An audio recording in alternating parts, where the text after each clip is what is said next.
نیروی نظارتی باید باشه. شما الان تو بازار ببینید مردم اصلا نمیتونن چیزی بخرن، یعنی امشب نمیتونه برای فردا تصمیم بگیره.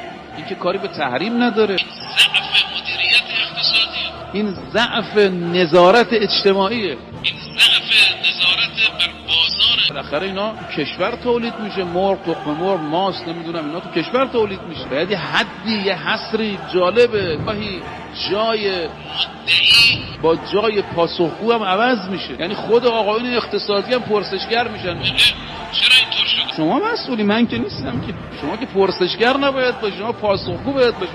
آیت الله آزمایی مکارم و دیگر مراجع دولت فرمودن شما بیاید توضیح بدید برای مردم، یه جایی کار رو متوقف کنید. ولذا من عرض میکنم آقایان دولتی